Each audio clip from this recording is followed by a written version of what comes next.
Gaza യുദ്ധവിരുദ്ധ പ്രക്ഷോഭത്തിൽ ന്യൂയോർക്കിൽ 400ഓളം വിദ്യാർത്ഥികൾ അറസ്റ്റിലായി. കൊളംബിയ സർവകലാശാലയിലും സിറ്റി കോളേജ് ക്യാമ്പസുകളിലും നടന്ന പ്രതിഷേധങ്ങളിലാണ് ഈ അറസ്റ്റുകൾ ഉണ്ടായത്. പ്രതിഷേധക്കാർ കയ്യേറിയ കൊളംബിയയിലെ ഹാമിൽട്ടൺ ഹാളും പോലീസ് ഒഴിപ്പിച്ചെടുത്തു. അതിനിടെ വിദ്യാർത്ഥി പ്രക്ഷോഭം വിവിധ സ്ഥലങ്ങളിലേക്ക് ഇപ്പോഴും പടരുകയാണ്.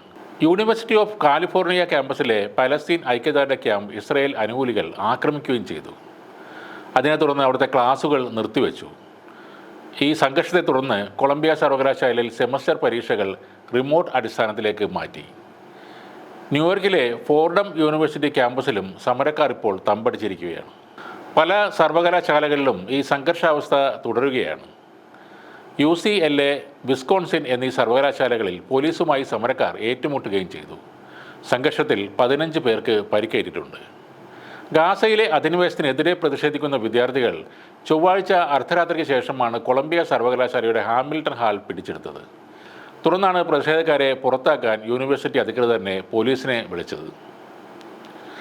പ്രതിഷേധത്തിൽ പങ്കെടുത്ത വിദ്യാർത്ഥികളെ സസ്പെൻഡ് ചെയ്യുകയും ചെയ്തിരുന്നു. ഇതിനിടെ ഗാസയിൽ എല്ലാ മനുഷ്യാവകാശങ്ങളും അന്താരാഷ്ട്ര ധാരണകളും ലംഘിച്ച് നടത്തുന്ന ക്രൂരമായ യുദ്ധത്തിൽ പ്രതിഷേധിച്ച് ലാറ്റിൻ അമേരിക്കൻ രാജ്യമായ കൊളംബിയ ഇസ്രയേലുമായുള്ള എല്ലാ നയതന്ത്ര ബന്ധവും അവസാനിപ്പിച്ചിരിക്കുകയാണ്. ഇന്നലെ അന്താരാഷ്ട്ര തൊഴിലാളി ദിനത്തിൽ സംസാരിക്കവേ കൊളംബിയൻ പ്രസിഡന്റ് ഗുസ്താവോ പെട്രോയാണ് ഇക്കാര്യം പ്രഖ്യാപിച്ചത്. ഗാസയിലെ ഇസ്രയേൽ അതിക്രമത്തിന് മുന്നിൽ ലോകരാജ്യങ്ങൾ നോക്കി നിൽക്കരുതെന്നും അദ്ദേഹം ആവശ്യപ്പെട്ടു. ഇസ്രയേലുമായുള്ള എല്ലാ നയതന്ത്ര ബന്ധവും മുറിക്കുകയാണെന്ന് നിങ്ങൾക്ക് മുന്നിൽ ഞാൻ പ്രഖ്യാപിക്കുന്നു. വംശഹത്യയ്ക്ക് നേതൃത്വം നൽകുന്ന ഒരു സർക്കാരും പ്രസിഡന്റുമാണ് ഇസ്രയേലിൻ്റേത് എന്നാണ് പെട്രോ ആ പ്രസംഗത്തിൽ പറഞ്ഞത്. ഇടതുപക്ഷക്കാരനായ പെട്രോ 2022 കൊളംബിയയുടെ പ്രസിഡന്റായത്. തെക്കേ അമേരിക്കയിൽ ഇസ്രയേലിൻ്റെ പ്രധാന വിമർശകരിൽ ഒരാളാണ് പെട്രോ. ഇസ്രായേൽ പ്രതിരോധ മന്ത്രി യോവ് ഗാലന്റ് നാസികളുടെ ശബ്ദത്തിലാണ് സംസാരിക്കുന്നതെന്ന് ഗാസ യുദ്ധത്തിൻ്റെ ആദ്യ നാളുകളിൽ തന്നെ പെട്രോ പറഞ്ഞിരുന്നു.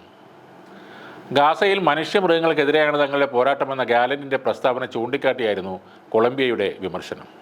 ഇതിനു പിന്നാലെ കൊളംബിയയിലേക്കുള്ള സുരക്ഷാ ഉപകരണങ്ങളുടെ കയറ്റുമതി നിർത്തിവെക്കുകയാണെന്ന് ഇസ്രയേലും പ്രഖ്യാപിച്ചിരുന്നു.